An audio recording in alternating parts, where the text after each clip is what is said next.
जानकी जीवन स्मरण जय जय राम. हे काकडान बिकला सकाळीच का करायचं? आपल्याला की नाही सकाळी धडपड होते, झोप होत नाही, पूर्ण कंटाळा येतो, डोक्यावरून जातो. का बरं हे सकाळीच का? त्याचं कारण असं आहे की ज्याचा आरंभ चांगला त्याचा मध्य आणि शेवट चांगला. तुम्ही पहा सगळीकडे अथ किंवा ओम पासून सुरुवात होते. अथा तो ब्रह्म जिज्ञासा, अथा तो भक्ती व्याख्या महा. ओंकाराने किंवा अथ शब्दाने सुरुवात होते. हे मंगलदर्शक आहे. आपण गणपतीचं पूजन करतोय ना, ते मंगलमूर्ती आहे. तसं सबंध दिवस जायचा असेल तर आपण सकाळी काहीतरी चांगलं कर्म करायला पाहिजे. ते नुसतं कर्म करून भागणार नाही. आपल्या मनाची प्रसन्नता होईल असं काहीतरी आपल्याला करायला पाहिजे. प्रपंचाचा धर्म कसा आहे, तुम्ही त्यात किती मागे पुढे बदल करा, त्याच्यामध्ये तुम्हाला त्या चक्राच्या बाहेर पडता येत नाही. त्याच्या बाहेर पडण्यासाठी आपल्यापेक्षा श्रेष्ठ, आपल्याला वरच्या वातावरणात नेणार असं काहीतरी पाहिजे. ते हे काकडाचे आहे.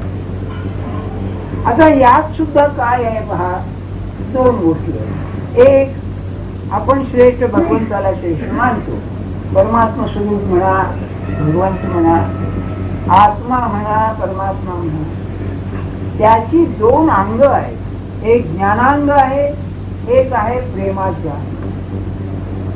ज्ञानाच्या अंगाला अधिकार लागतो. म्हणूनच ब्रह्मसूत्राच्या आरंभी त्यांनी साधन चतुष्टय सांगितले आणि पुढे म्हणाले हे जर अंगी नसेल म्हणजे विवेक आणि वैराग्य, हा त्याचा अर्थ. हे जर नसेल तर म्हणाले हे साधणार नाही. हे उघड गोष्ट आहे. आपण पाहतो ना की एखादा विषय जर कठीण असेल तर आपल्या डोक्यात त्रास होतो, म्हणजे समजून घ्यायला सुद्धा सहन होत नाही. समजलं तरी विसरून जातो. प्रेमाची गंमत कशी आहे, आपल्याला प्रेमाची सवय आहे. व्यवहारामध्ये आपण प्रेम केल्याशिवाय राहू शकत नाही. किंबहुना आपल्या प्रपंचाचा पाया सगळा प्रेमाचा आहे. ज्यांना ठेवा आपण आईचं मुलाचं प्रेम, नवरा बायकोचं प्रेम, बाप मुलाचं प्रेम, आता जाऊ दे आपण मालक नोकराचं सुद्धा प्रेम. पूर्वी नाही 3-3 पिढ्या नोकर असत आणि किती आनंदाने व्यवस्थित घरच्यापैकीच होईल अशी ती असते. तेव्हा प्रेमाचा जर पाया आहे या जीवनाला, तर त्याचा उपयोग आपलं मन वरच्या वातावरणात नेण्याकरता का करू नये? हे जे प्रेम आहे व्यवहारातलं हे स्वार्थीच आहे. स्वार्थी म्हणजे देहावर अवलंबून आहे, वासनेशी त्याचा संबंध आहे. अगदी नवरा बायकोच्या प्रेमाला म्हणजे तुम्ही पहा नाटकात, कादंबऱ्यामध्ये सगळीकडे ते असतं. त्याला इतकं माधुर्य आहे म्हणतात. खरं माधुर्य नाहीये, कारण खरं मधुर भाव म्हणून जो आहे, जो मीराबाईचा उदाहरणार्थ, खरं का, मेरे तो गिरीधर गोपाल दुसरा नको, मला नाही दुसरं कोणी, मी तुझ्याशिवाय नाहीच, ठीक ती म्हणते. मला एक सहज आठवलं, एक भजन ऐकलं त्या गोविंद प्रसादचं. तर ती वाट पाहते, आपल्या प्रियकराची वाट पाहते. तिचा पत्नी भाव होता भगवंताशी. वाट पाहून पाहून तो काही आला नाही. तेव्हा प्राण गेला तर लाश म्हणजे प्रेत पडलेलं आहे. तर प्रेत पडलं म्हणजे गिधाडण कावळे खाणार ते. काय आपल्या मराठी लोकांना ते हिंदी एवढं कळत नाही, अर्थ नाही. म्हणजे काय माझ्याचं प्रेम कमी झालं काय, तर तो मनाच्या कोणत्या अवस्थेत आहे हे तिकडे पाहिलं पाहिजे. लगेच त्याच्याविषयी विपरीत कल्पना करता कामाची. म्हणून प्राण अजून शिल्लक आहे, त्याला दर्शन घ्यायचं. तो आला कदाचित, त्याची वाट पाहिली मी, आला कदाचित तुम्हाला पाहिलं. महाराजांनी एक खुबी केली. एकदा एक भक्त होत, म्हणाले जन्मभर भगवंताची भक्ती केली, भगवंताचं दर्शन झालं नाही. तेव्हा प्राण गेला ते डोळे उघडे राहिले. तेव्हा लोक त्याचे डोळे झाकायला लागले. तर तो आतून म्हणाला, अरे डोळे झाकू नका, आला ना आला तर मला पाहता येईल. त्याला काय प्रेम असतं बघा. ह्या प्रेमाची कल्पना सांगण्याचा हेतू काय, असं भगवंताच्या प्रेमाचं आपण चिंतन केलं सकाळी आणि त्या भजनाच्या आणि आरतीच्या पार्श्वभूमीवर, म्हणजे मन असं प्रसन्न राहतं. असं राहायला तरी पाहिजे निदान. दिवसभर जसं लहानपण चांगलं गेलं तर आयुष्य पुढे चांगलं जाईल, तसं सकाळी ती प्रसन्न वृत्ती राहिली म्हणजे दिवसभर ती राहील. म्हणून त्या प्रेमाच्या गोष्टी बोलायच्या. मग आपण सुरुवात कशी केली? भक्तीची व्याख्येपासून सुरुवात केली आणि व्याख्या अशी केली, भगवंतावर निरतिशय प्रेम करणं, निस्वार्थी प्रेम करणं, याचं नाव भक्ती. परम प्रेम रूपा. प्रेमाचं काय लक्षण आहे हो? प्रेम सांगता येणं कठीण आहे. प्रेम म्हणजे सांगता बोलता. तुकाराम महाराजांनी म्हटलेलं आहे, नाही सांगता येत. मग प्रेमाचं जर लक्षण करता येत नाही तर म्हणजे शास्त्र सुरुवात कशी व्हायची? पण त्यांनी सांगितलं की प्रेमाचं लक्षण असं आहे, प्रेम हा अंतःकरण ज्याचं शुद्ध आहे त्या अंतःकरणाचं प्रेम आहे. आपण ध्यानात ठेवा, प्रेमामध्ये अंतःकरण स्वच्छ पाहिजे. स्वच्छ अंतःकरण कोणतं? जी प्रेमवस्तू आहे, जो प्रियतम आहे, मी ती भाषा वापरतो प्रेमाची. आता प्रेमी प्रेम करणारा, ज्याच्यावरती प्रेम आहे तो प्रियतम. प्रियतम का? प्रिय, प्रियतर, प्रियतम, अत्यंत प्रेम. त्याच्याशिवाय मला दुसरं प्रिय नाही. तेव्हा प्रियतमाविषयी संशय येता कामाचा नाही आणि विकल्प येता कामाचा नाही. आपण ध्यानात ठेवा, मी शास्त्र सांगतोय आपल्याला, माझ्या मंत्री सांगत नाही. युरोपियन लोकांनी एवढं लिहिलेलं आहे प्रेमावरती, काय सांगू आपल्याला. म्हणजे शास्त्र या दृष्टीनं, मानसशास्त्र तर आहेच का. विकल्प म्हणजे काय? विपरीत कल्पना. असं आहे, वागण्यामध्ये कमी जास्त होत, त्या वागण्याचा उलटा अर्थ लावला की विकल्प. समजा एक कल्पना करायची बरं का, एखादा नवरा, आज नवरा बायको अतिशय प्रेमळ आहेत आणि थकून घरी आलेला आहे, ऑफिस मधून म्हणा, थकून घरी आलेला आहे आणि नेहमी हसून खेळून बोलतोय होतं आणि आला गप्प बसला होण्यासारखा आणि हिने काही गोष्टी विचारत बोलला नाही. लगेच काय माझं प्रेम कमी झालं काय? तर तो मनाच्या कोणत्या अवस्थेत आहे हे तिकडे पाहिलं पाहिजे. लगेच त्याच्याविषयी विपरीत कल्पना करता कामाची. म्हणून उलट्या कल्पना, विपरीत कल्पना प्रेमामध्ये असता कामाची नाही. तसं संशय असता कामाचं नाही. ते करतील ते बरोबर आहे, माझा प्रियतम करील ते योग्यच आहे, तो कधीही चुकायचा नाही, हे ते पाहिजे. आणि भगवंताच्या प्रेमामध्ये तर हे अतिशय अवश्य आहे. कारण असं आहे, एखाद्या वेळेला अशी गोष्ट त्याला करावी लागेल की जी आपल्याला दुःखाची होईल, पण नाही तू बरोबर केलाय, मला सहन होत नाहीये पण तू केलंस तर बरोबर केलंय. हे दोन धर्म स्वच्छ अंतःकरणाचे आहे. व्यवहारात तुम्ही लवाड्या करा, काही करा, परंतु गुरुबद्दल, भगवंताबद्दल कधीही विपरीत कल्पना आणि संशयाचा कामा. हे तो पहिले. नंतर कसं आहे, प्रेम की नाही असं शांत नाहीये, ते सारखं असं उचंबळतं. शांत झालं तर प्रेमच नाही. कारण असं आहे, भावना आहे, भावना नेहमी उचंबळणार. तुम्ही वेळगा, अहो अतिशय रागीट पण शांत आहे, तुम्ही हसाल, अहो काय बोलता, रागीट म्हणून शांत, रागी भावना आहे. तसं प्रेम म्हणले की नाही भावना उचंबळणार. पण उचंबळणं म्हणजे काय? उचंबळून शांत होणे नाही. प्रेम हा प्रवाह, या भावनेचा सारखा सतत प्रवाह राहिला पाहिजे. हे काही वर्ग नव्हे, पण आता आठवलं म्हणून. एक लढाई नंतर, दुसऱ्या महायुद्धानंतर अतिशय प्रसिद्ध ग्रंथ हा झाला, प्रसिद्ध झाला. ऑर्टेगा डी गॅसियस, त्याला नोबेल प्राइज मिळालं. हा स्पॅनिश लेखक, त्याने रेप ऑफ द मासेस हा ग्रंथ तो लाखो कॉपी त्याच्या खपली. म्हणजे हिटलरने कसं सामान्य जनतेला वेठीला धरलं आणि काय संस्कृती याच्याबद्दल, त्याचा एक लहानसा ग्रंथ आहे ऑन लव्ह. तो म्हणतो प्रेमाचं एक प्रधान चिन्ह असं आहे की जसा एखाद्या माणसाला काळजी लागली म्हणजे त्याचा विचार प्रवाह सारखा त्या काळजीच्या बाजूने जातो, तसं ज्याच्यावरती प्रेम आहे त्या प्रियतमाबद्दल सारखे विचार राहणं हे प्रेमाचं दुसरं लक्षण, याला चिंतन असं म्हणतात. प्रियतमाचं सारखं चिंतन राहणं. आणि म्हणून तुकाराम बुवा म्हणाले, तुका म्हणे देवा चिंतन हे तुझी सेवा. नाही तर पूजा पाठ झाले की तू तिकडे आणि मी इकडे. मग महाराज सांगायचे एक मामलेदार होते, हा पूजा पाठ म्हणले म्हणजे काय भयंकर त्यांचा. पण झालं काय, पूजा वगैरे झाली नुकती आणि एक मनुष्य आला, त्याला खोट्या कागदावर सही पाहिजे बरं का. किंवा पूजा करून नुकते बाहेर आले मामलेदार साहेब आणि म्हणाले वा रावसाहेब होत्या सही करायची. करतो म्हणाले, दार लावून घ्या, देवघरातून दार लावून घ्या बरं का.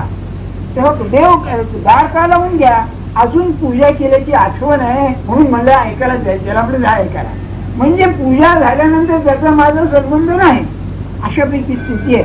त्याला दुसरे महाराज उदाहरण द्यायचे, ते आणखी मार्मिक असेल गमतीने म्हणायचे बरं का. अलीकडे सुशिक्षित नवरा बायको होते, त्यांचा प्रेम विवाह होता. लग्न झाल्यानंतर काहीतरी थोडस नवरा बायकोचं हे झालं. नवरा म्हणाला बा तू घरी राहशील ना, मी आमच्या वेळेस. त्यांनी म्हणाले मी फक्त म्हणले तुमची रात्री बायको आहे, दिवसा बायको नाही. असं प्रेमात चालायचं नाही. प्रेमात कसं बायको म्हणजे 24 तास बायको नाही, 12 महिने मरेपर्यंत बायको, मेल्यानंतर सुद्धा आमच्याची बायको. तसं भक्तीमध्ये प्रेमामध्ये काळ वेळ नाही, कोठेही केव्हाही कशाही अवस्थेत प्रियतमाचा नियम. काय सुंदर म्हणजे माझ्या बरोबर रात्रंदिवस तो आहे. कुठेही गेला तरी माझं कोण तो आहे. तुरुंगात जाओ माझा तो आहे, राज्यपदावर बसो माझा तो आहे, सुखात असो माझा तो आहे, दुःखात असो माझा तो नाही. म्हणजे प्रेमामध्ये माझ्या मनाचा सारखा प्रवाह तिकडे राहावा. पहिले लक्षण अंतःकरण स्वच्छ पाहिजे, चित्त जैसे गंगा तुकाराम महाराज. दुसरं प्रवाह सारखा पाहिजे आणि तिसरं घट्ट पाहिजे, दृढ. संस्कृतामध्ये दृढ शब्द वापरतात. एवढ्याने कमी जास्त होतं कामाचं नाही. म्हणजे आज धंद्यात फायदा झाला काय महाराज मिठाई विषयाची काय पाहिजे म्हणजे आपण वा, उद्या उलट झालं नुकसान झालं, आरती बिरती बंद सगळी. आता तुम्ही तिकडे ना आम्ही इकडे. अरे काय हे काय भक्ती आहे नाही, दृढ. एकदा चिकटलं की चिकटलं.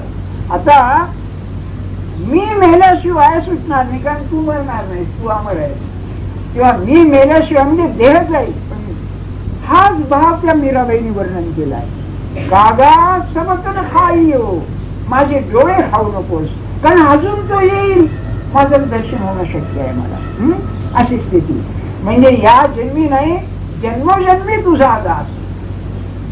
हाच जन्माचे काय, मला काय कर, पुन्हा जन्माला घाल, तुझं स्मरण दे, तुझ्या संतांची संगत दे. हेच मला मागायचं. येईना जन्म आला तर तुला सोडणार नाही. हे तिसरं लक्षण. आणि याला काय सांगू तुम्हाला, हे भक्त सांगू शकतात. महाराज म्हणाले, मला एकदा विचारलं त्याने, तर तुम्ही अभ्यास केला म्हणजे हो म्हणली ही लक्षणं आहेत हो.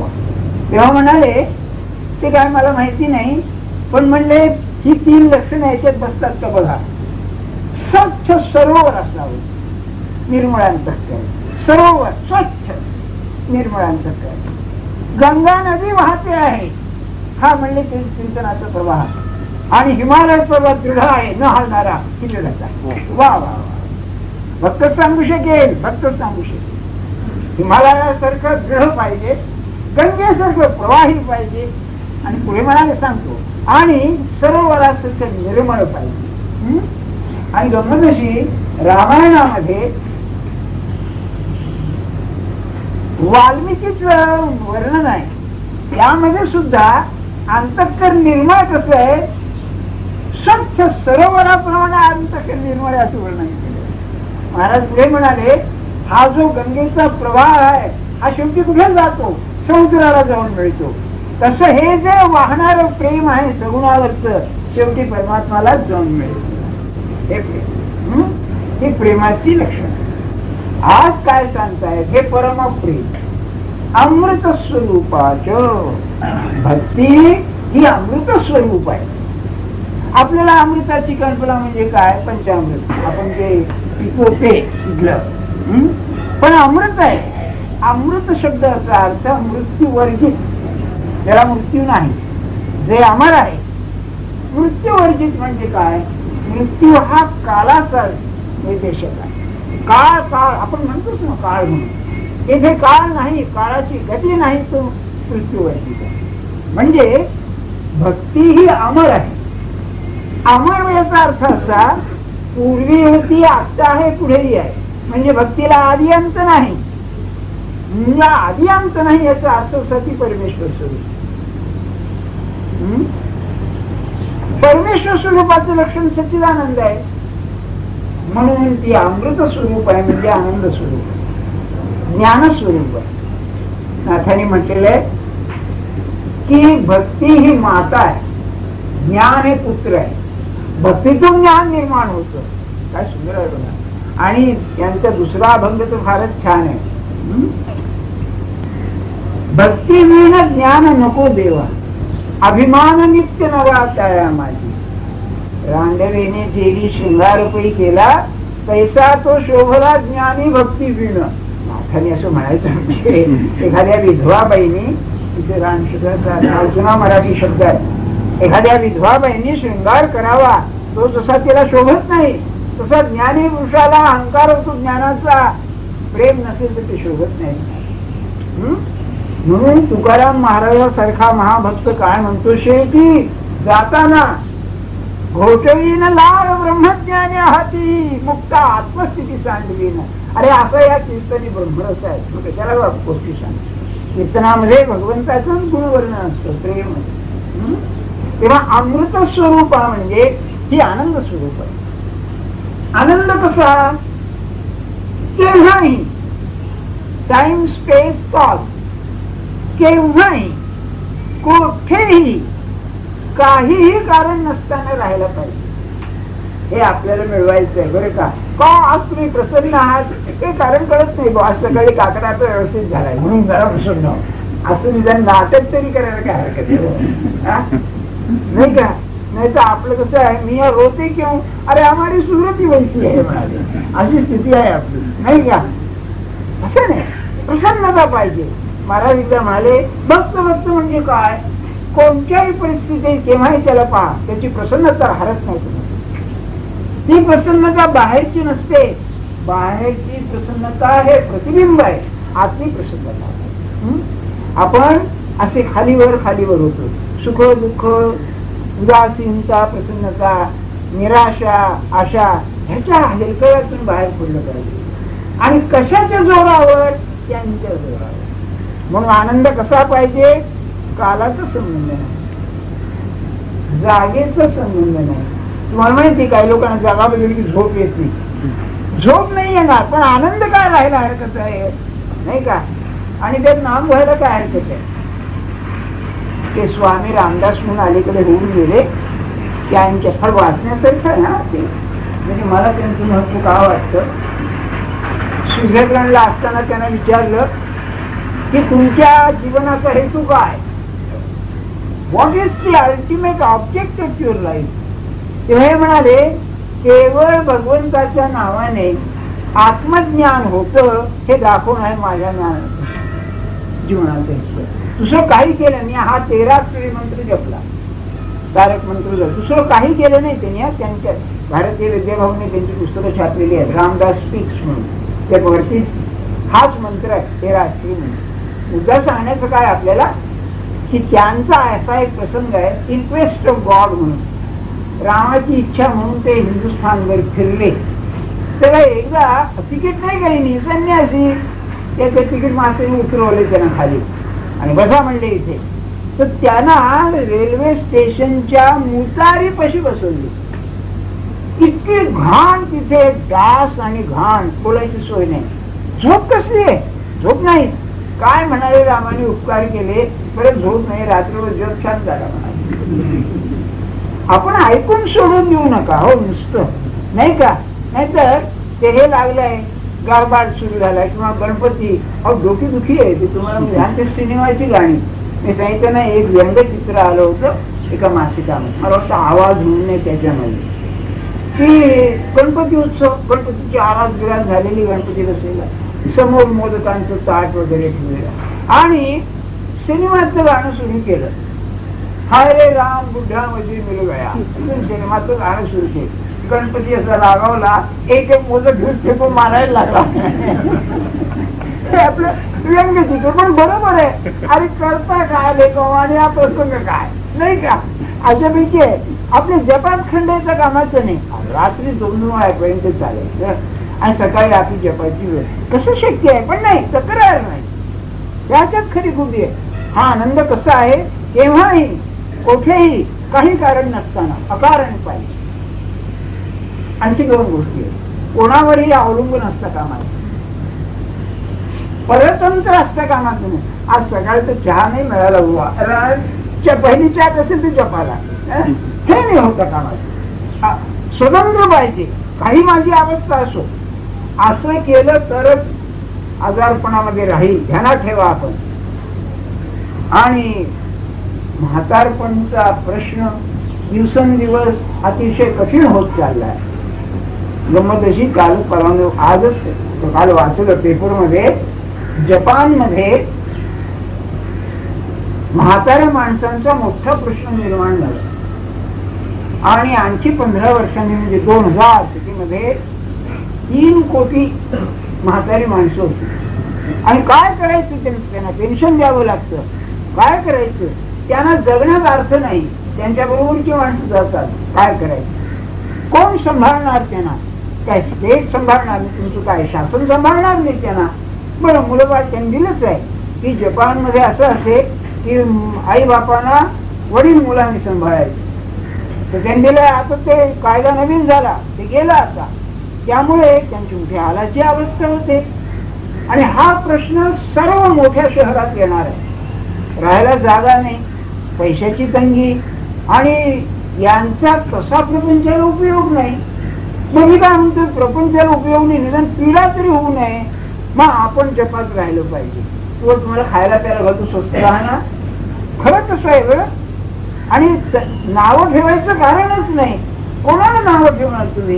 म्हणून महाराज म्हणाले हा काळ अतिशय उत्तम आहे भक्तीच्या दृष्टीने. कसं म्हणाले, एक स्वार्थ इतका वाढलेला आहे की आपलं कोणी नाही हे अनुभवलंय अगदी. आणि दुसरी गोष्ट, केव्हा काय होईल याचा नियम नाही. संध्याकाळी आपल्या ऑफिसला गेलेला मनुष्य धड घरी येईल याचा काही भरोसा नाही. ती गोष्ट खरी आहे, म्हणजे माझं करते पण नाही म्हणाले, हे शिकायला पाहिजे त्यांनी. असं मुद्दा माझा काय आहे, तो आनंद कसा पाहिजे, स्वतंत्र पाहिजे, फक्त माझ्यावरती अवलंबून, दुसऱ्यावरती नाही.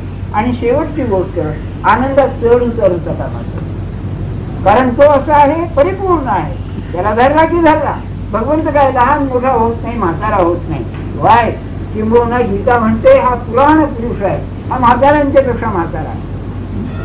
महाराज म्हणाले नाम सांगतो मी कशा करता, म्हणाले म्हातारपणाच्या पलीकडे गेलो तरी म्हणले मी सांगतोय, म्हणजे म्हातारपणाच्या पलीकडे म्हणजे मृत्यू, तू जाऊन सुद्धा मी सांगतोय म्हणाले.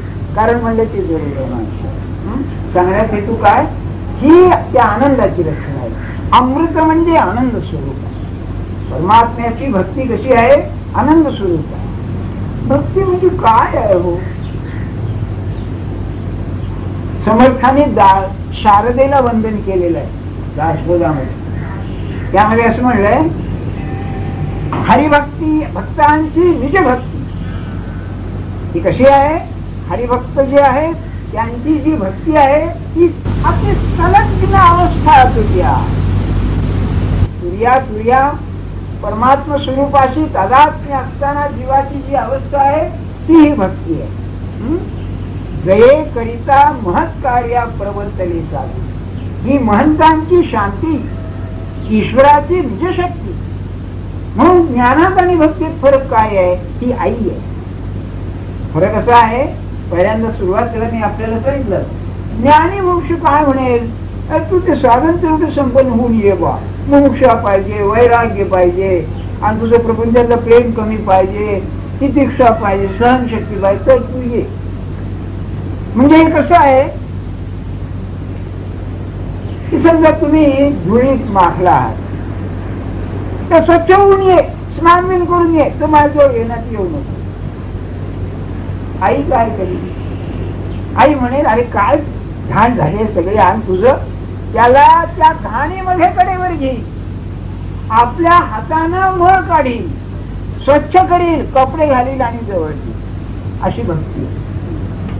भक्तीमध्ये असं आहे की ती ईश्वराची निजशक्ती असल्यामुळे ईश्वराला आपण भक्ती करू लागल्यानंतर आपल्यापासून वेगळे राहताच येणार नाही. महाराजांनी आपल्या गुरुचं एक लक्षण सांगितलं. इतर म्हणले मला माहिती नाही, पण म्हणले इतर साधूंच्याकडे गेल्यानंतर तू काय केलंयस हे सांग, म्हणजे मी तुला घेतो जवळ. याने नाही, मी तुम्हाला शरण आहे एवढे शब्द म्हणले की तो माझा, पाहिलं नाही का. आणि हाच गुण शिष्यामध्ये सवय दृष्टीने, नाही तर आपला टिकाव लागला नाही. ध्यानात ठेवा आपण, त्यांचे शिष्य हे शिष्यादिच्छेद पराभवम. काय सांगावं आपल्याला. मला गणपतराव जांभळेने असं स्पष्ट सांगितलेलं. महाराज रामेश्वरला चालले, देहात असताना गोष्ट, फार जुनी गोष्ट. तेव्हा इतकी गर्दी होती की महाराज शौचाला जात असताना सुद्धा महाराज अनुग्रह द्या, आणि महाराजांनी अनुग्रह दिलेला. एक वेळा असं झालं, गणपतरावांच्या मनात असं आलं की काय आहे. तेव्हा महाराज एवढंच नाही, ते अंतर्ज्ञानीच होते. तात्या म्हणले असं आहे की मिलिटरीमध्ये घोडे असतात, त्यांच्यावरती नंबर डागलेले असतात ओळखण्याकरता. तसं म्हणले ज्याच्या कानात माझं नाम पडलेलं आहे तो आज न उद्या उधळून जाणारच. काय म्हणले नंबर लागला त्याला म्हणले निराश व्हायचं काय उदार अंतःकरण असेल मला सांगा. विचार करा आपण, तू माझ्या पाया पडायला आलायस ना, तुझे सगळे माझ्याकडे लागले. तो मात्र डोकं पुन्हा उचलता कामाचे. आता मी तुमचा आहे असं आहे, मी करू काय. आपल्याला असं वाटत नाही का, पुष्कळ असं वाटतं अहो काय हा मी असं आहे, काय करू मी, मला आज ते मोडून पुढे जाता येत नाही ना, मी करू कधी काय. पण मी तुझ्याकडे आलेलो आहे ना, मग तू जर मला सोडलं तर जगात कोण मला जवळ करेल. अरे आईबाप जवळ करणार नाही, इतकं त्याने जवळ करेल. लहानचं उदाहरण सांगतो मी आपल्याला. एक मल्हार अपंगग्रस्त होता, जप करायचं देहात असताना महाराजांचा पुष्कळ जप करायचा चांगला होता. पुढे कालांतराने तो व्यसनी झाला. कर्नाटकात त्याच्या गदर जवळच्या तिथे कुठेतरी व्यसनी झाला बघा. परत स्त्रीच्या नादी लागला, सगळे पैसे गेले, घरातल्या माणसाने त्याला हाकलून दिला आणि ती बाई मेली. मेल्यानंतर पुन्हा भानावर आला आणि जप करू लागला. आम्ही गदरला गेलो असताना तो बाहेर उभा राहिला फाटकाच्या, आणि त्यांनी निरोप पाठवला भीमरावना. भीमरावांच्या घरी होतो की मला दर्शन घ्यायचंय, महाराजांची परवानगी आहे का मला घ्यायला. तेव्हा भीमरावनी महाराजांना विचारलं, अरे बोलवा म्हणले त्याला. बरोबर कसं आहे बघा चरित्र, बोलवा म्हणाले. आला आणि तो दाराचा साखर नमस्कार त्याने घातला, म्हणजे दंडवत पडला आणि रडायला लागला. त्याचं ते रडणं थांबल्यावर पैस म्हणाले आणि तो बोलणार. ऐक म्हणजे तू बस गप्प ऐक, तुला मी रामासमोर सांगतो की जगाने जरी तुला टाकलं तरी मी तुला टाकणार नाही. आता पुढे बोल म्हणाले. अरे त्याला बोललोच नाही. आणि लोक सांगतात तो पुढे इतका जप त्यांनी केला की लोक त्याला साधू मानायला लागले. 10-15 वर्ष होता इतका पुतळा आहे. बरं, हे प्रेम आहे बघा. ईश्वराची निजशक्ती जी आहे, हरिभक्तांची निजभक्ती ती ही आहे. म्हणून ज्ञानापेक्षा भक्तीला भगवंत भुलतो जास्त. याचं कारण हे आहे, संत जो भक्तीनं भरलेला असतो त्याला जगामध्ये दुष्ट वाईट नाहीच काही, किंबहुना दुष्टावरती खरी त्यांची शक्ती चालते. कारण मी दुष्ट आहे जाणीव आहे तिथे. तुम्हा महाराज अशी जाणीव झाली की महाराज मी काय हा असं आहे. खरं सांगतो तुम्हाला तुमचा उद्धार आधी होऊन जाईल बाकीच्या पेक्षा. आणि हे साधन शरणागतीचं साधन आहे. त्याच्या भक्तीचा जन्म आहे. पुढचं सूत्र उद्या.